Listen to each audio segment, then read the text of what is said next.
So good morning. It's good to see everybody. We have a beautiful sunny day, which is always, of the weather options, I think that would be my personal preference and kind of picks up everybody's mood all the time. So welcome everyone. As we remind everybody, we are a multi-platform service. So we are on Zoom. So folks who are unable to attend today in person are still with us and hearing our service and participating as best they can through Ben, our tech today. But we're grateful to have everyone here and joining us, the Unitarian Church of Staten Island. For those joining in person, it's wonderful to have you with us. Please be sure to maintain some social distancing, just use your wisdom, as masks are now optional. And during the service, you still may sing along with any of our hymns and any responsive readings, be there any. And those attending in person are certainly reminded that we always have hospitality in our parish hall directly following the service through the door on my right, your left. I think we have hospitality today with Randy always at the helm, and I think being ably assisted today by Maureen and Mike. So we thank them for that. For those joining us online, we certainly send you special greetings. We're glad you're here and we can offer the service so that you can be with us. We hope you take a minute to introduce yourself in the chat box. I see Ben is waving to some of them as we speak. And after service, you certainly are all invited to continue to hang out with each other and have a virtual coffee hour. So for this, we always like to remind folks about activities that are going on in our church. And as most of you are probably pretty aware, our women's group meets on Wednesdays at 7:30. It's a Zoom. See Kathy Santo, who is here today, and she can give you any more information. The men's group meets kind of intermittently. That's their secret. And Tom or Mike can let us know about when they meet. I think sometimes Zoom, sometimes in person. They're kind of playing it loose, which is great. And then our spiritual growth circle has kind of reconstituted, and you can see Janice Lovegrove, Dave Michaels, and Jade Michaels for information as needed. And then more specific to today, I know we have a membership walk at Snug for the Day to Dada exhibit, and I think that's starting at 1 o'clock. Sarah D is here, so you can check in with her about that. There's also a Breaking Bread Thanksgiving event tonight at 7 o'clock at the Hindu temple. A lot of folks have already expressed interest in going. I know visiting Minister Amber Kelly intends to come too, so we hope that she's gonna be there with those of us who are going to attend. So if you can, Hindu temple is on Victory Boulevard across from the skating rink at Clover Lakes Park. So give that a thought. And then we want to remind people that our little free food pantry is really coming along nicely. Our benefactor, Michael Blythe, our builder, is going to be ready probably to start painting this week. So hopefully we'll see it out on the grounds within a week or two or three, I should say. Certainly before Christmas holidays break. But anyway, more on that as Michael keeps me in the loop on how that's going. For those joining us in person, we gently remind you to please silence anything that you have on your person that beeps or makes a noise. So please take a moment if you're not absolutely sure that you've been able to do that. And we're going to prepare for our morning's service.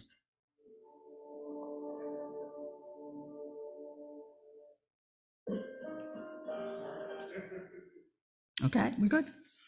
That was a little intro, I guess, for what I'm about to. There we go. Okay, so since this is Thanksgiving week, I'm sure I'm not telling anybody something that they don't already know.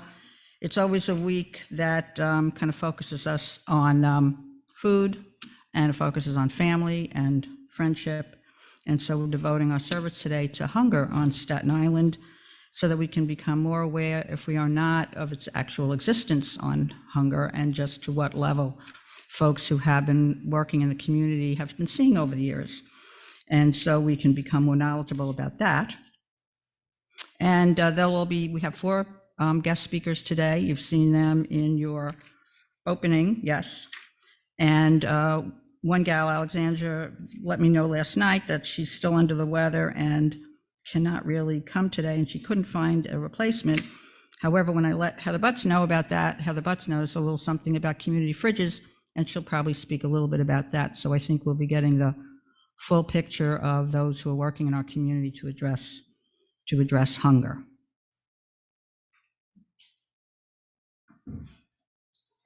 Our opening words today are from Dorothy Day, and it's titled Commitment.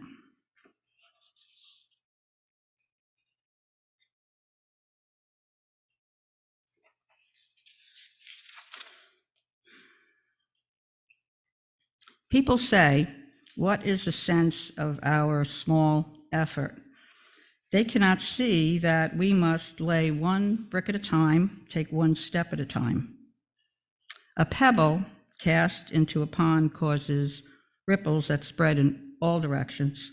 Each one of our thoughts, words, and deeds is like that. No one has a right to sit down and feel hopeless. There's too much work to do. Sounds very Dorothy Day.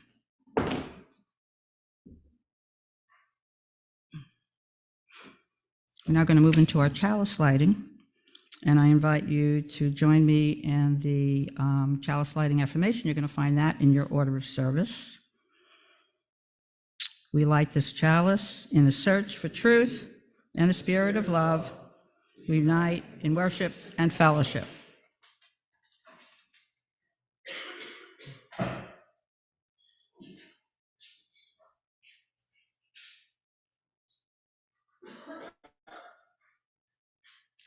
And as we know, as an extension of our chalice lighting, we always want to take a moment of silence to light 3 additional candles.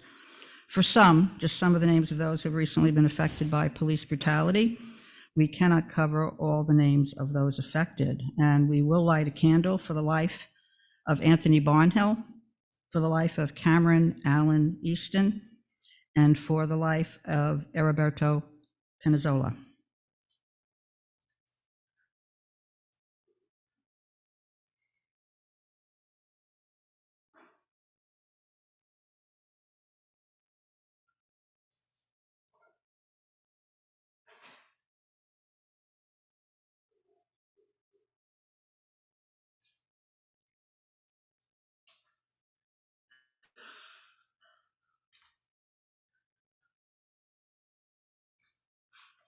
May these lights be a symbol of our commitment to continue the work of racial justice and to proclaim that indeed Black lives matter.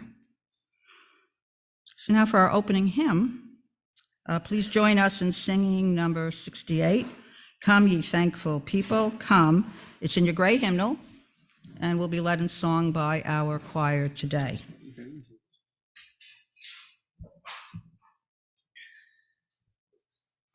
Please rise. Number 68.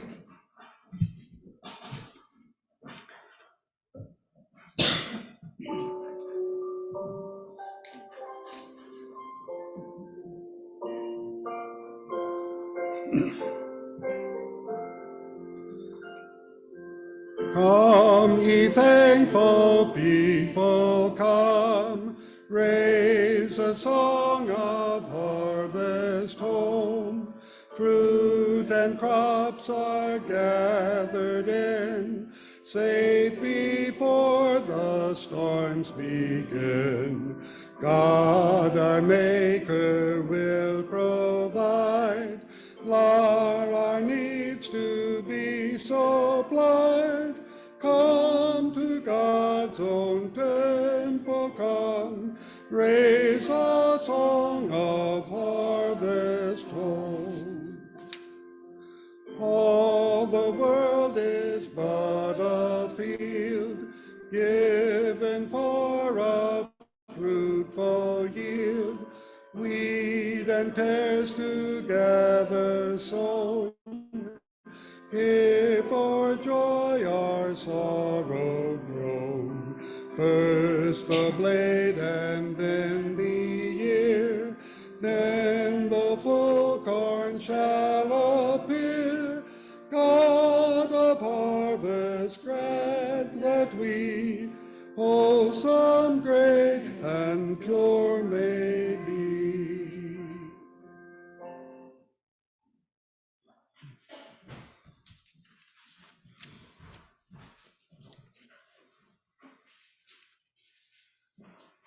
So we've now reached the time in our service for Joys and Sorrows, and I'm going to come around with the handheld mic, and it would be great if you could Announce yourself, even if we know you tremendously well. Not everybody does.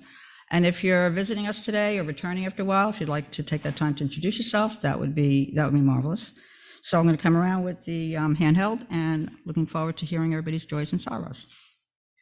And those who have joys and sorrows who are at home are going to put those in the chat, and we will make sure that we remember to check in with Ben so that he can let us know any of the joys and sorrows from any of our folks who happen to be home today. So are there any joys and sorrows today?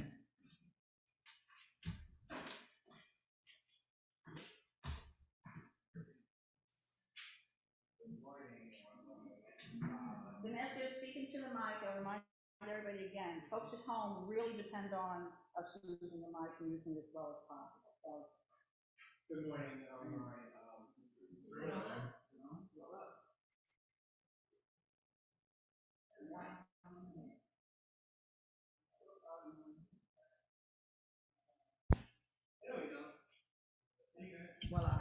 Good morning, I'm Ryan. This past Tuesday is a joy. I took a look at my apartment a second time, so I'm waiting for word about me being discharged from my current place, which it turned into sorrow this morning when I came in. I had a biased encounter with someone, but after I complimented someone's dog, he had the nerve to say I have mental problems and mental retardation. So I likely reported it to someone who works with me just now. Sorry about that, Ryan. No accounting sometimes for some folks. Kevin. I'm Kevin, and as most of you know, my wife Carolyn is recovering from cancer. Oh, is it double? Okay, double pick. Okay, is this better? Okay, soon you're going to see Carolyn here. She got up this morning out of bed and started brushing her hair, then started feeling nauseous, had to go back to bed. She's just finished up chemotherapy, so she's still recovering. But she got a wonderful report. Her first CAT scan, no sign of cancer. So she's recovering for our guest there. And she really planned to be here this morning. She really got out of bed and tried, but wasn't able to make it. But being conscientious, last night she recorded all the music, so we are we are set this morning. Sounds like Carolyn. My name is Sarah. Good morning. I just want to remind everybody here that we do have an AED. A lot of us got trained in it last week. It was very good training. I recommend it to you if someone offers it to you, CPR and AED training. But we do have one. So if the need arises, it's in the parish hall just as you walk in. Keep that in mind. I guess we could have a sign, but a sign in here would be a little annoying. But I think a lot of us forget that we have this device, and we definitely know it works. It has, it's been updated, and it has batteries, and it's ready to use. We're going to make sure we have Narcan there as well, because that was part of our training. And there's a first aid kit. So I'm not going to announce this every week, but it's worth remembering. Any other joys and sorrows? Hi, my name is Sally, and my joy is David is turning 80 years old, and we're celebrating. Good day.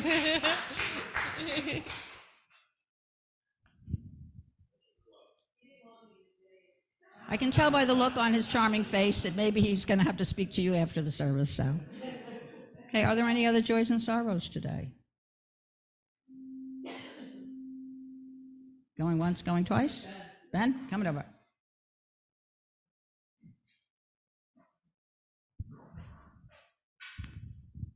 So my name is Ben Maxwell. On a personal note, I learned recently that a close friend of mine lives in Massachusetts now. Is going to be starting dialysis soon. been having some kidney issues. I'd known him for a long time, but I did not know he was born with one kidney. So if anyone's got an extra, let me know. On a joy, we have a lot of people on the Zoom, and Marge says she doesn't know what happened, but somehow I've come out of a major depression.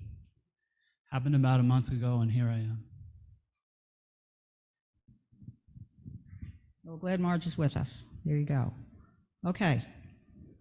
And Mr. Jones? I was asked not to do this, but I'm going to do it anyway.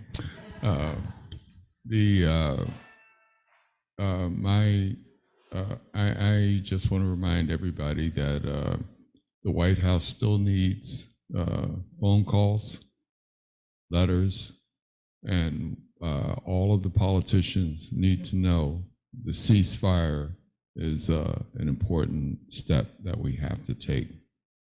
And this two-state solution business, let's not waste time with that. You know, let's just focus on the bigger picture. So. Thank you, David. Okay, any other joys and sorrows? Okay, as I make my way back, we know that we're going to be moving into meditation, so duly noted.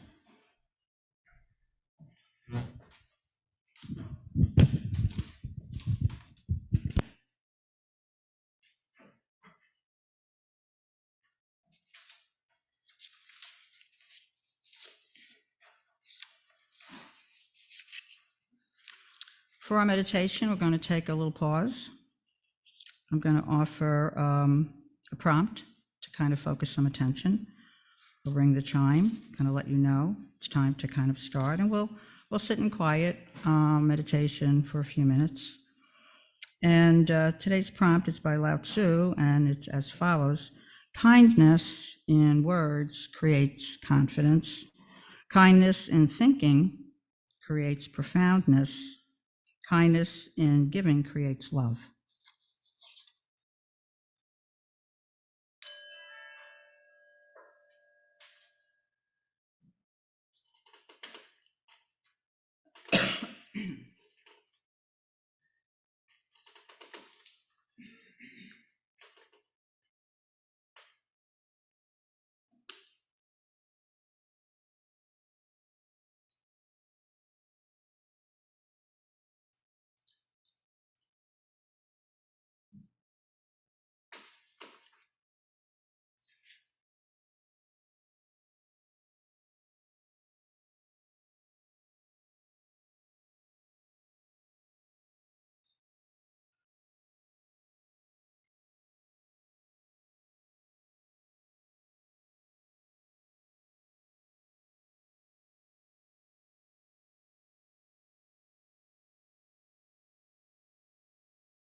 Our reading today is from Frances Moore Lapay, and she's the author of multi-million selling Diet for a Small Planet, 17 other books, and she is a recipient of the Right Livelihood Award, which is the alternative Nobel.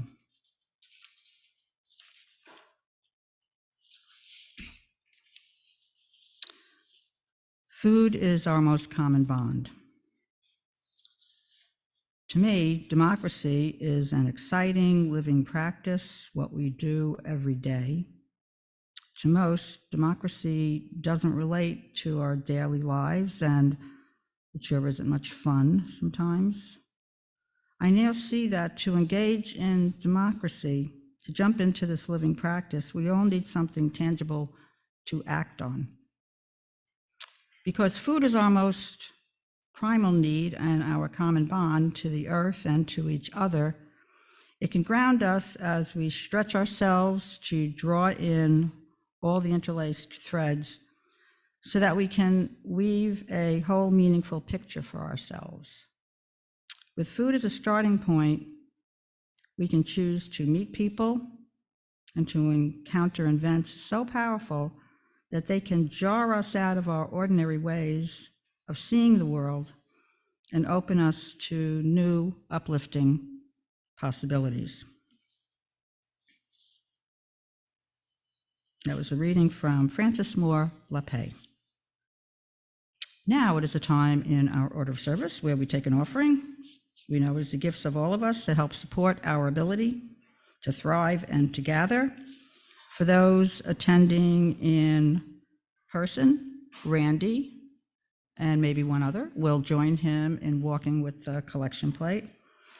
Feel free to be as generous as at all possible. And if you're online, you can donate through the PayPal giving page on our website.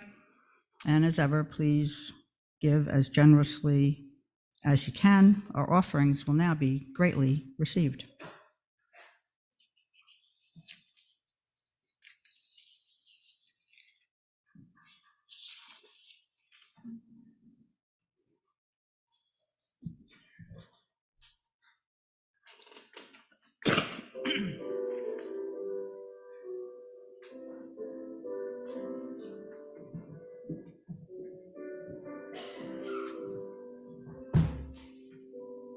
For everyone born. Oh, wrong selection, wrong selection. Oops. Sounded a little different. Yeah.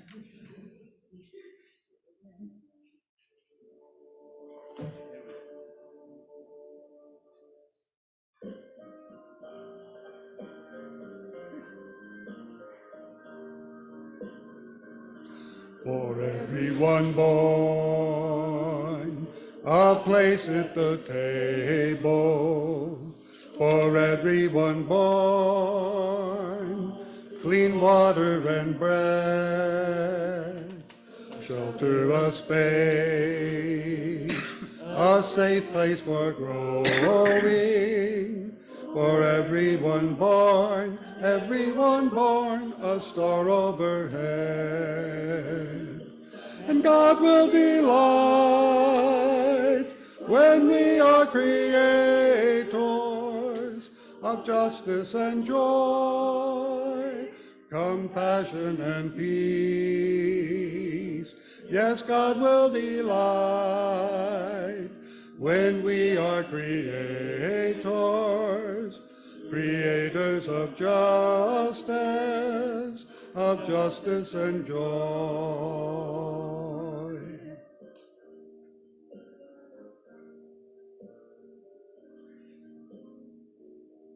For young and for old, a place at the table, a voice to be heard, a part in the song, the hands of the child, in hands that are wrinkled.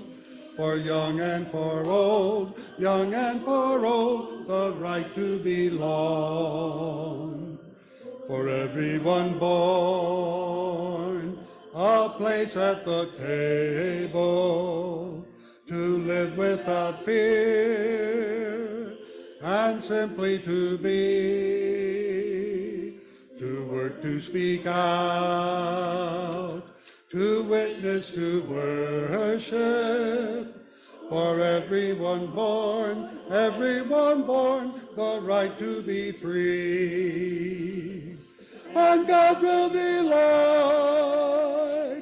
when we are creators of God, truth, and joy, compassion of peace. Yes, God will delight when we are creators, creators of justice and joy, creators of justice, creators of joy, of joy.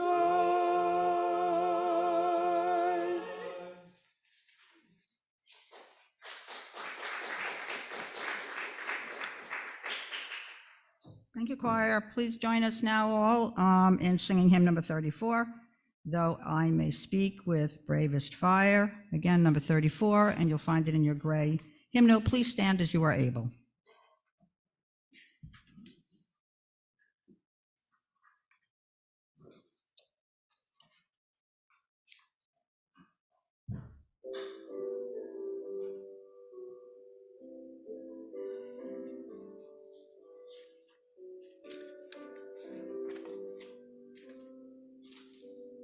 So I may speak with bravest fire, and have the gifts to all inspire, and have not love, my words are vain as sounding brass and hopeless gain. Though I may give all I possess, and striving so my law profess, but not begin my love within, the prophet soon turns strangely thin. Come, Spirit, come, our hearts control, our spirits long to be made whole. Let inward love guide every deed, by this we worship and are free.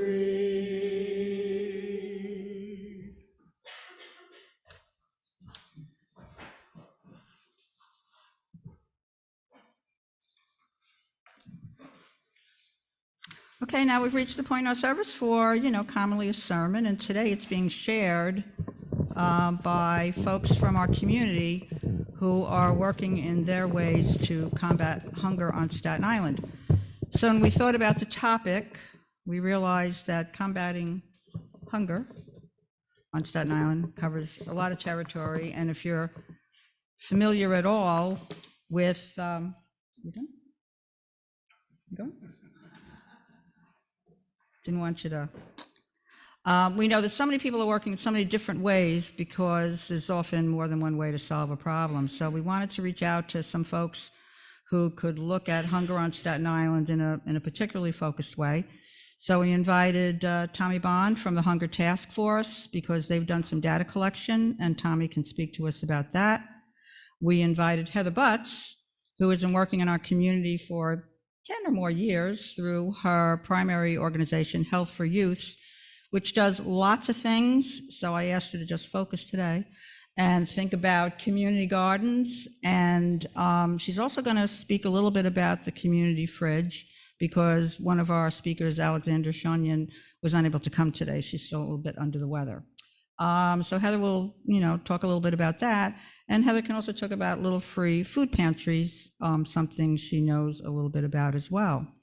And then we wanted to invite some folks that are in very localized pantries that have been working with the pantries for a period of time, can tell us about what they see, the changes they've seen, the trends they're seeing. They are literally on the ground. So we invited Jody Stoll, who's representing St. Mary's, Castleton Church, Castleton in the corner, Castleton and Davis. They have a food pantry there, a weekly food pantry.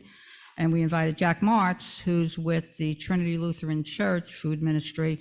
They do meals and they also do a pantry. So they're all going to be speaking on their particular focus, and hopefully that'll cover lots of the ways that folks are addressing hunger on Staten Island. So they're all going to share the sermon time, so they'll be with us for 4 or 5 minutes. And if we can hold any questions just in terms of time, they are all coming to hospitality, and we can certainly hold on to any questions that we have, and they're very willing to talk more about this subject on a one-to-one. We're in hospitality, so if that's okay with everybody. So Tommy, I think we're going to start with you, so come on up.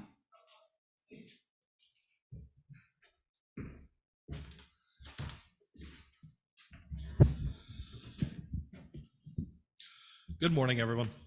Good morning.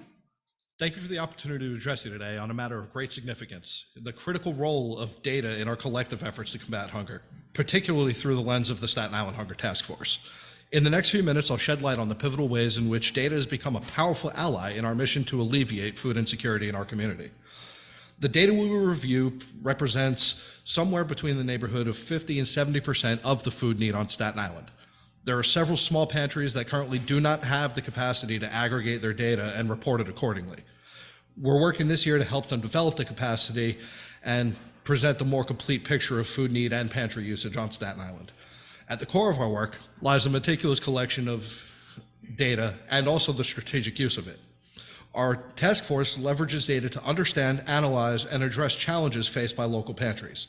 We track essential metrics such as meals served, hours of operation, and attendance to gain insights into the dynamic landscape of hunger in Staten Island.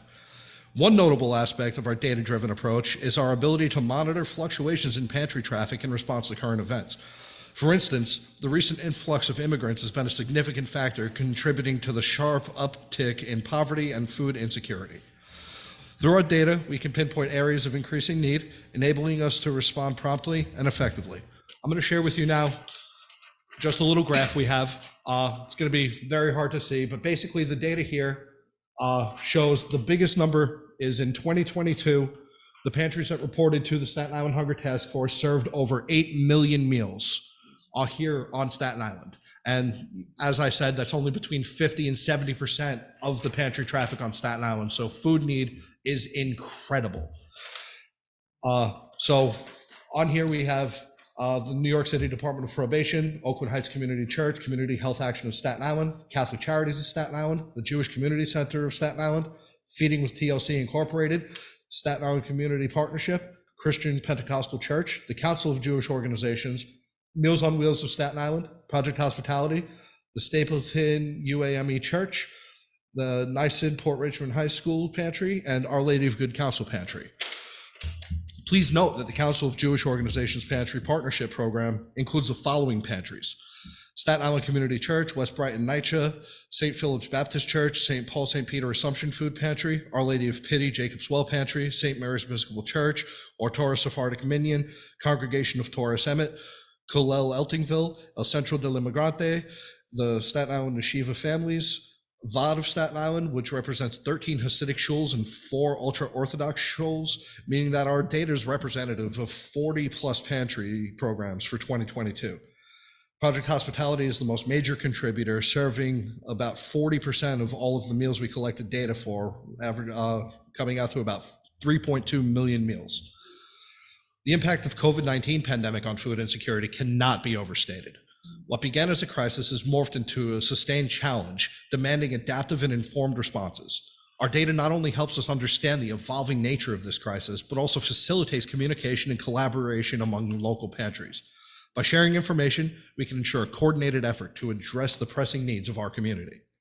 Advocacy is the cornerstone of our mission, and data serves as our most potent tool in this regard. Armed with statistics and trends, we engage with members of the task force, the wider community, and elected officials. We disseminate information about pantry locations, availability, and the overall level of need. Importantly, our data-backed communication with elected officials is instrumental in securing funding for pantries and food banks and advocating for legislative measures that address the root causes of food insecurity. We have a website. It's www.hungryonstatenisland.com and a Facebook page, the Staten Island Hunger Task Force. We would like to invite all of you to the Facebook page to keep up to date with the latest news and meeting schedules. The recent termination of the supplemental child tax credit has further exacerbated the challenges faced by many families in our communities. Our data allows us to quantify and communicate the impact, compelling us to advocate for the reinstatement of crucial support structures for vulnerable families. Beyond crisis response, our data helps us to identify areas of need and food deserts, guiding us in the establishment of new food pantries where they are most needed. In essence, we're using information not just as a reactive tool, but as a proactive force for positive change. In conclusion, we're not just collecting data, we're translating it into meaningful action. Our commitment to collecting data and leveraging that data is unwavering. As we continue this vital work, we invite you to join us in recognizing the transformative power of data in the fight against hunger. Together, let's build a more food secure and resilient Staten Island. Thank you. Thank you, Tom. Heather Butts, do you want to come on up?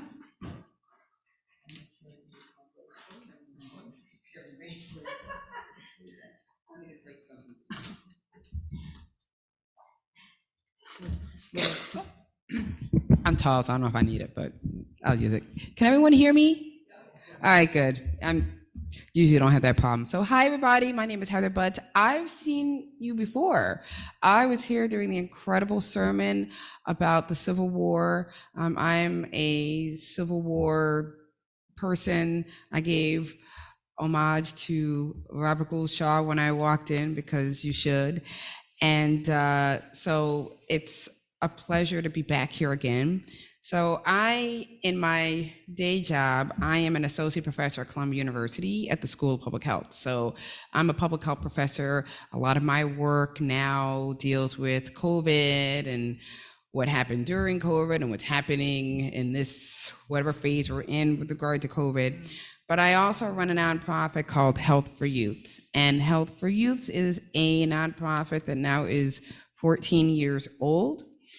And a lot of the work that we do is around young people that are underserved. And obviously a way that people can be underserved is through hunger.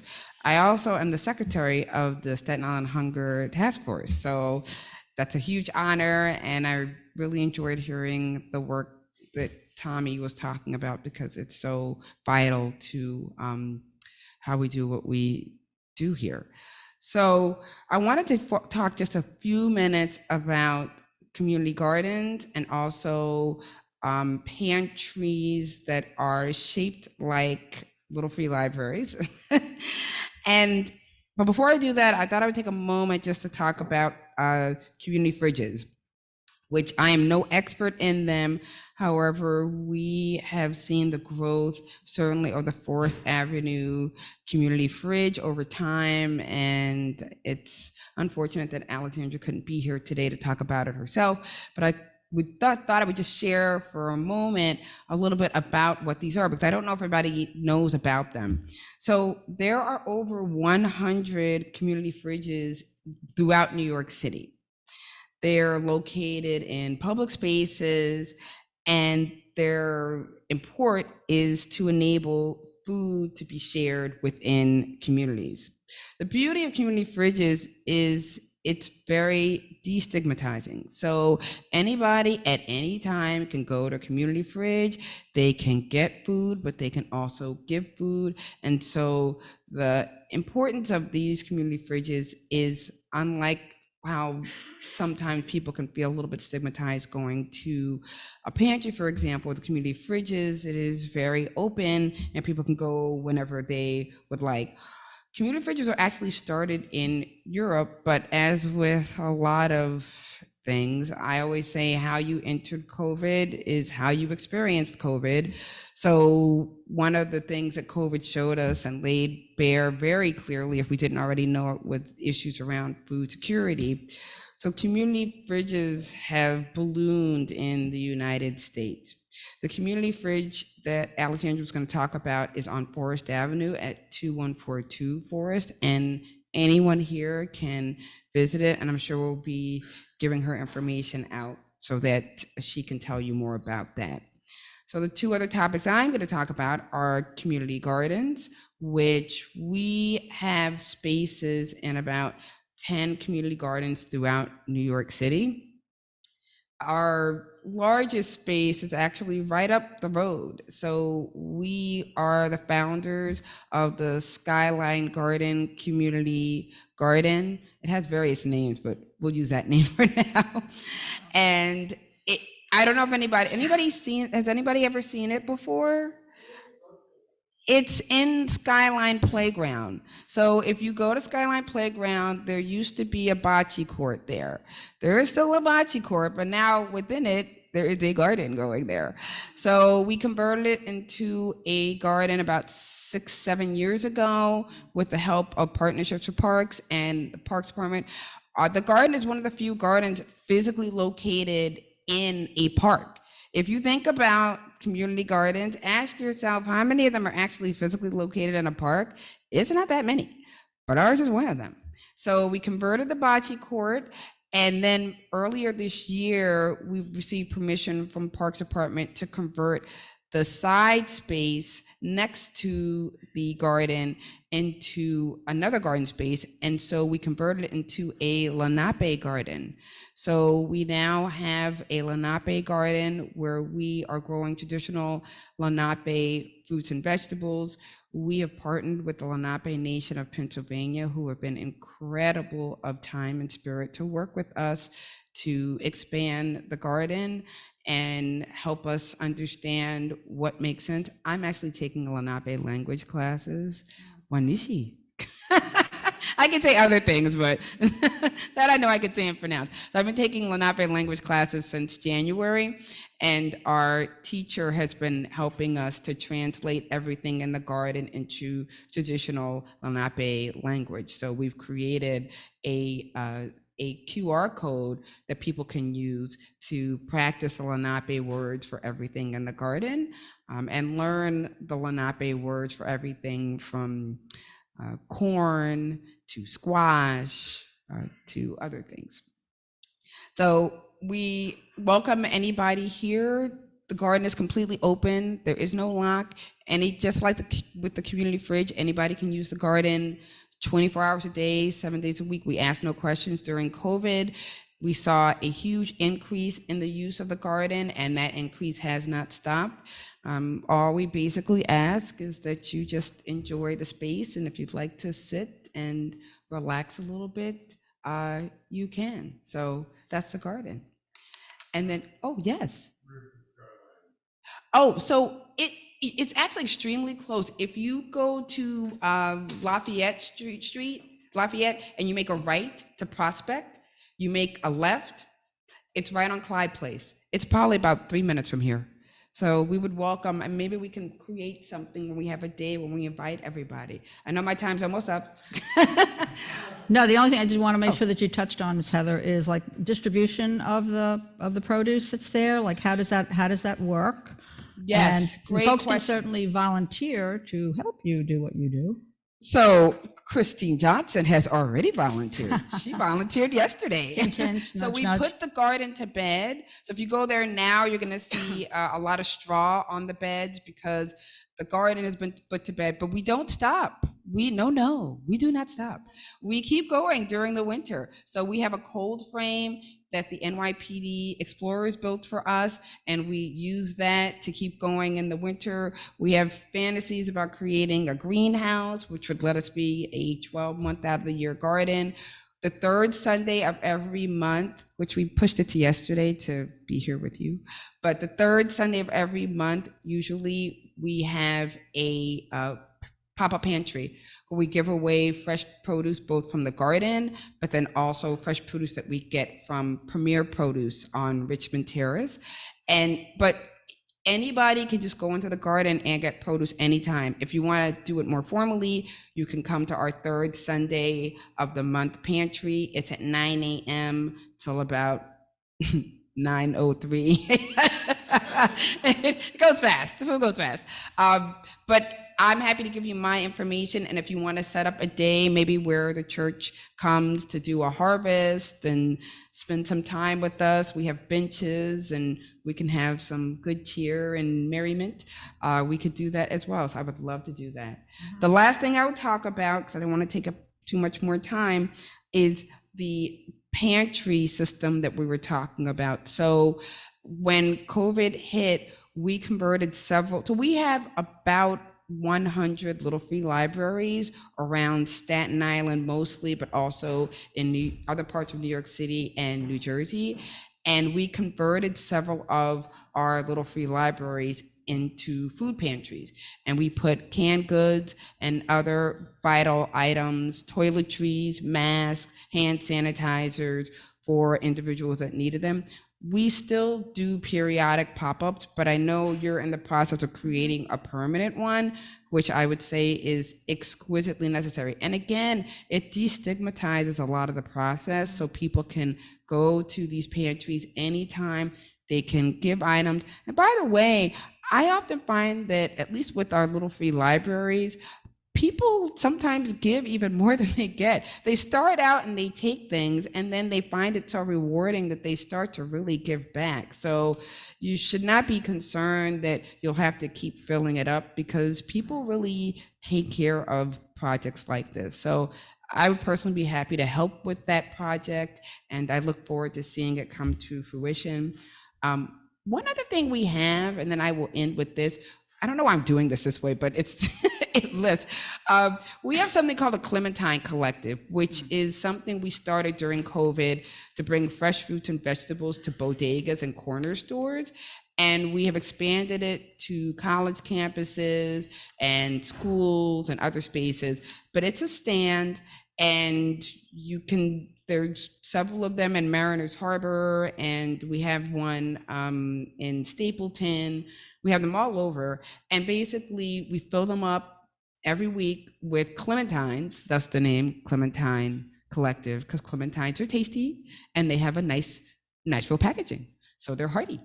And so we fill it up every week, and people can come and take clementines. So that's another way that we're trying to combat hunger on Staten Island.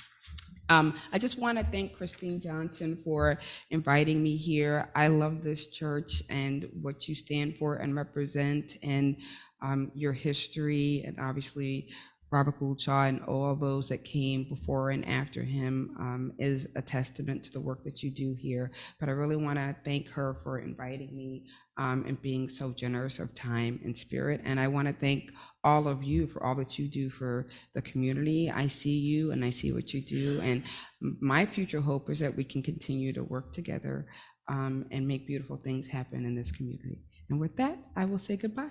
Thank you.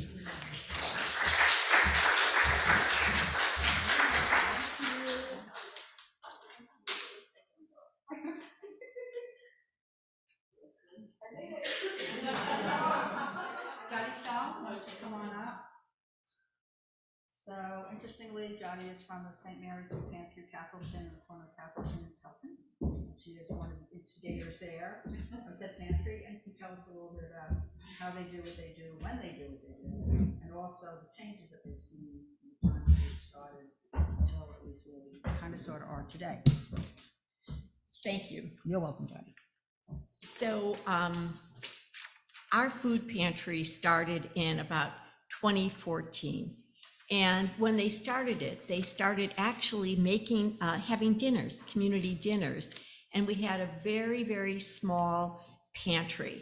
It was just a few things that we were giving out, some fresh produce. But let me just bring you up to the current situation. So our food pantry meets once a month. We had anticipated this year we would be having the pantry open twice a month, but after COVID, our numbers just went over the top. So we had for the longest time about 40 families that were coming, and we got to know them all. Currently, we have 112 families coming. Every month, our numbers increase by at least, I'd say, 5 to 6 families. And when I shouldn't say 5 to 6 families, 5 to 6 people representing any number of people. So our budget could never do this twice a month. So let me just tell you a little bit about it. We advertise by putting our banner up by our church on Castleton and Davis. We have an electric sign, and we certainly have different events. And every time we have an event, we put something in telling people about the pantry, which is the first Saturday of the month. We had an old rinky-dink refrigerator that allowed us to put eggs in. And I have to tell you, when eggs were $7 a dozen, our pantry made sure that everybody got a dozen eggs, and that was a real crush on our budget. I just want to say that we were very, very fortunate that we put in a budget for a industrial refrigerator, and thanks to the Staten Island Foundation, they've funded us for one. So now, when you can get eggs for something like $1.25, and we get our eggs from Trader Joe's with this amazing price, we could now start giving out. We just got the refrigerator installed just a few weeks ago, so we can now start giving out 2 dozen eggs. You know, families come that have 6 or 7 people in their family. A dozen eggs doesn't help, you know, with that. I mean, it helps, but it doesn't do as much as we'd like it to do. So now we can start really increasing that. So let me just share with you what a food bag looks like. So we usually give out 1 to 2 dozen eggs, depending on the size of the family, 2 cans of tuna fish, tomato sauce, usually the large cans of tomato sauce, pasta and rice, 2 cans of beans, sometimes we get dried beans donated, a can of vegetables, peanut butter. I'm the one who's always arguing for, why are we giving these little jars of peanut butter? We need the big ones, but our budget, you know. Kathy Carlson is in charge, and I think she says a prayer every time she leaves, knowing I'll probably give away the whole store. And I do. So peanut butter and jelly, and sometimes canned fruit. Our parishioners will give items. We've been very, very blessed lately that our other Episcopal churches who know about us now will give. I mean, they've been coming through with cereal, big boxes of cereal. They've been coming through with diapers, because one of our parishioners was giving diapers, and when she lost her job, we no longer had the ability to pay for them. They're very, very expensive. We're one of the few pantries on the island that give out dog food, and that's because of a grant that we wrote. We could never do it without that. We receive our funding from St. Mary's. We've always funded it ourselves, and more in the last few years, we've been getting a grant from the Episcopal charities that really help us tremendously. We've been fortunate as a small pantry. I think we were the only small pantry that was open during COVID. And I remember our priest at the time, Father Free, said, Jody, absolutely not. We cannot do this. We cannot put our parishioners at risk with COVID. And I said yes. And then I went to Diane Arnett, who's the head of CHASI, Community Health Actions of Staten Island. And on the day of our food pantry, she brought a truck and we delivered the food, and people were there. COVID didn't stop people from being hungry. And I remember my priest came out and he looked at me and he said, did anyone ever tell you you are stubborn? And I said, it's my finest quality. So we thank, we're very, very thankful. If you're interested in food on Staten Island and place to always be, I've been part of the Hunger Task Force since I was a health director at the Board of Education. So probably as long as they've been around, I've been a part of it. And it really helps you to keep your finger on what is going on Staten Island. What is that crazy farm bill? What are they trying to take away from us, now? So it's a wonderful place to just be updated. Currently, I thought I'd just share with you our as of October, we had 106 families. Again, this was at least 5 families up. The breakdown, and they represent approximately 394 people. Most of the people are over 65. We have about 194 adults, about 118 children, 73 cats, and 36 dogs. So about half of our parishioners come and have pets. And when I think of that, I think of what happened in Louisiana, that people will feed their pets before they feed themselves sometimes. So I'm so very, very grateful for the grant that we have that does that. And I thought I would just share something with you. You get to know, it's my job, or I've created this job for myself, but when they come that first Saturday of the month and the line goes really right to the street, I go around and I talk to everybody, find out how everyone is doing, and I just love it.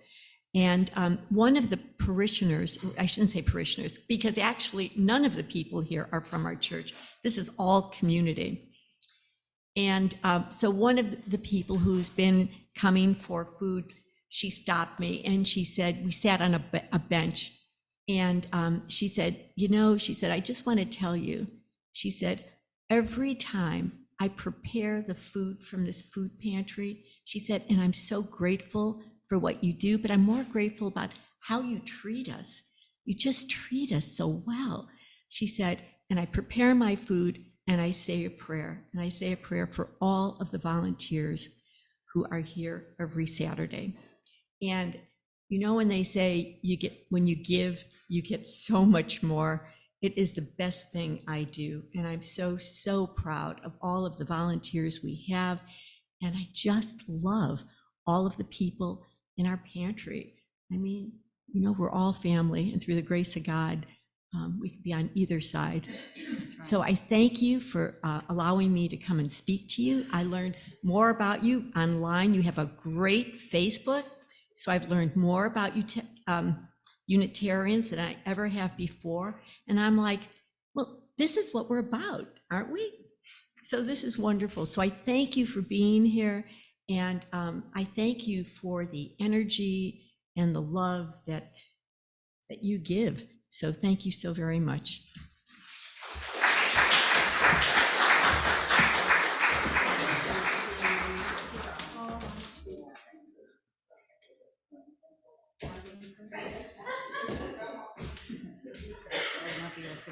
And I know, Jody, I remember one time when either I was talking to you or talking to Kathy, being able to say that you cannot tell who comes to the pantry. You can't tell by the cars. You can't tell by the way folks are dressed.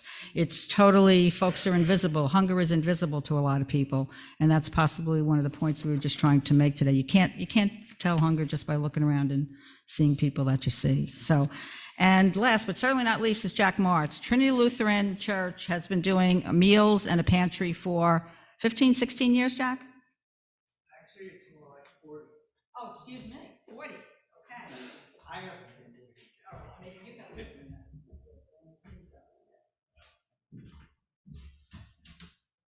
So Trinity Lutheran Church. Okay, am I close in? Yeah, just look over at Ben. He'll let you know if the folks can't hear you. Oh, okay. I don't hear myself, so I can't tell. Anyway, I'm Jack Martz, and we have a food pantry and a soup kitchen at Trinity Lutheran Church It's now run by a not-for-profit corporation called Feeding with TLC, and you can decide for yourself what TLC stands for. We've actually been doing this for about 40 years. The soup kitchen was initially started by Project Hospitality. And for the past 15 years or so, we have run the soup kitchen. We started the food pantry just by people bringing up donations of canned goods or dry goods like pasta and breakfast cereal, stuff that's easy to keep. And later on, we got connected to the Food Bank for New York. And through them, there are a variety of government programs that we've been able to get food through. And it's been very helpful because we feed a lot of people. In the month of November, up to last Saturday, the food pantry has provided food for nearly 1,200 people. Now, the way we work is we're open every Saturday, but we allow people to come only once every 4 weeks. So those 1,200 people are all different people. The soup kitchen is open also every Saturday, but we don't have any restrictions there. You can come every Saturday from 11:30 to 12:30, although people usually stick around a little longer than that. And we provide, in the winter months, we provide cooked meals for everybody who comes. In the summer months, we usually try not to cook because it's hard on the cooking teams. One of the things that when Project Hospitality set up our soup kitchen is they invited several churches to each take a weekend during the month that they would provide the food. So we have the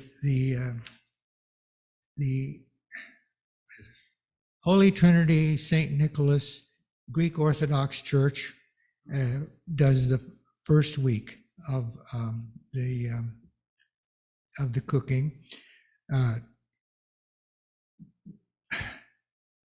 Sometimes my brain doesn't work very fast.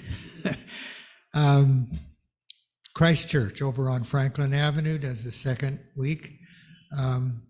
We do the third week ourselves, and the fourth week is done by Zion Lutheran Church, which is located over in the Westerly neighborhood.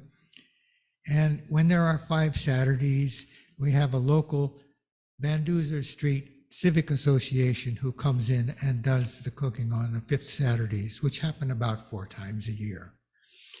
I personally thought when I came in to be part of this was that this is an amazing system that people can commit for years to doing 1 Saturday a month, year in and year out. Now, sometimes there have been occasions when there's a church fair or something, or a wedding, and they say, can we trade with one of the other churches? So we'll do your weekend and you do our weekend. And that works out just fine. Everybody knows that will happen now and then. We've also had volunteer groups come in sometimes to do the cooking. One group which does an amazing job is the Delta Sigma Theta service sorority. And when they come, they bring about 12 people to help do all the work. And the work consists of, first of all, preparing the food in the kitchen. And secondly, we distribute the food like a restaurant. So we have people carry the food to the tables. We have a cart that goes around and pours coffee and apple juice and other kinds of things. And mostly we depend upon high school and college students to do the waitressing work, if I can put it that way. And we're always we give them a letter that says, thank you for your service. Many of them have got to collect community service hours, so they get 3 hours from us every Saturday that they come. One of the things that we recently ran into, or the past year or so, was that we had a huge influx of Chinese people. None of us spoke Chinese, and their English, for many of them, was very poor. So we had a lot of trouble trying to communicate. Usually in the food pantry, we communicate by holding up a can, and they either say no or yes. We have a couple of freezers, so we can offer refrigerated and frozen food. On this past Saturday was the Saturday before Thanksgiving, is usually when we've done a Thanksgiving meal. In the past, the way that meal was done is, I've forgotten the name of the church. Anyway, it was a church that doesn't work with us anymore. And they,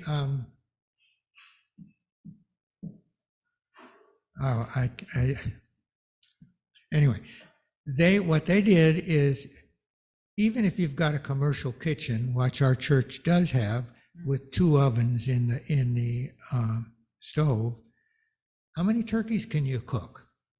4 maybe. So what they did is they would farm the turkeys out to various families in their church and tell them, you cook the turkey on Friday night, you bring it in, we'll carve it, and we'll take all of the carved meat up to where we'll serve the meal, so that they get a full Thanksgiving style meal. This year, we didn't do that.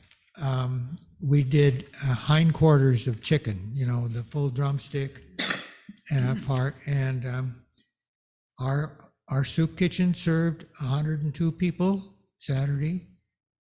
For the month of November so far, the first 3 Saturdays, we served in the soup kitchen an average of 82 people. The food pantry, in a way, allows us to serve a lot more people than the soup kitchen, because we give food commensurate with the size of their household. So if a family's got 3, 4 kids, they're going to get more food than somebody who lives by himself. And everybody understands that it doesn't seem unfair that somebody who has 4 people in their household should get more food than somebody who lives alone or just with one other person.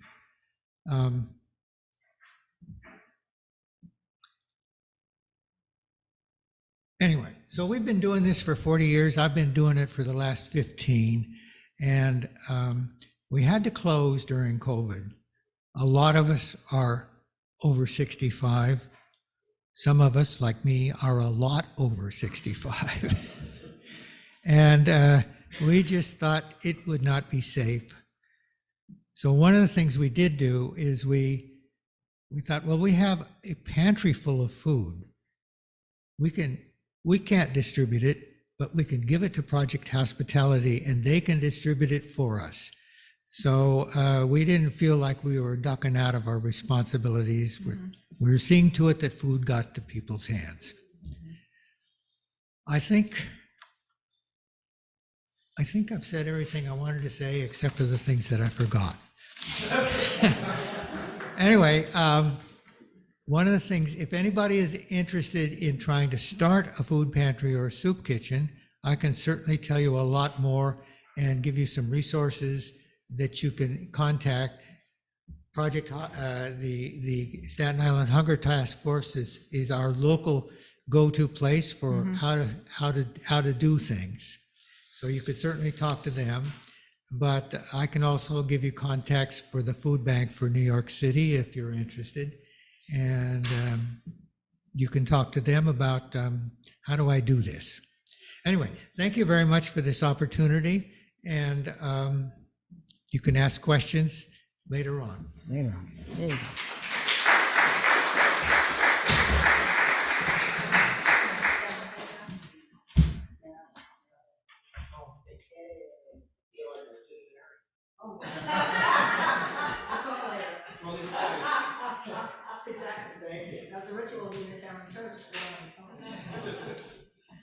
Well, we thank all our speakers, and, you know, I think we've gotten a fairly good cross-section of the different ways that we're trying to combat hunger on Staten Island, different opportunities for people, either on an individual level or at least as a group level.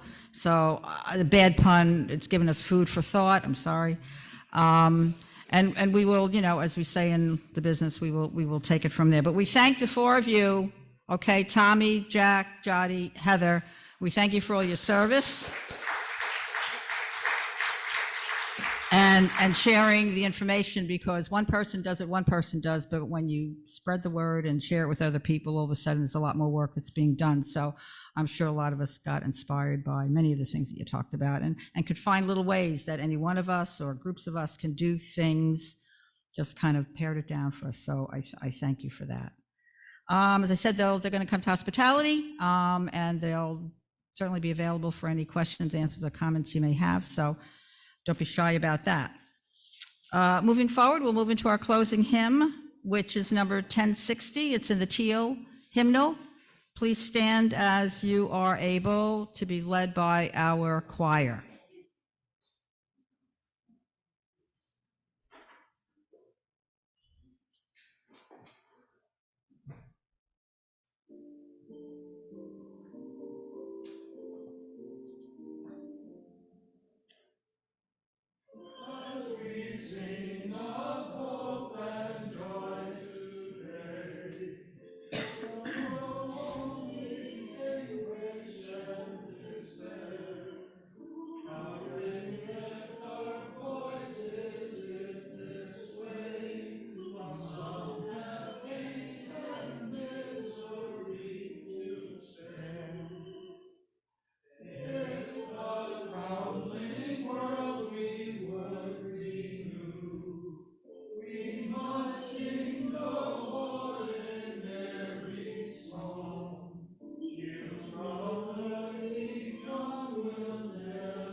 As we extinguish our chalice today, please join in the unison affirmation. You'll find it in your order of service.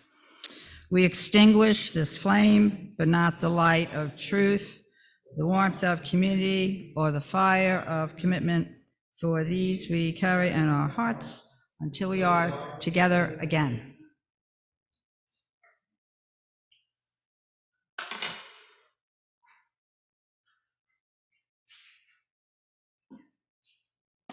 For our closing words today, we have Never Doubt by Margaret Mead.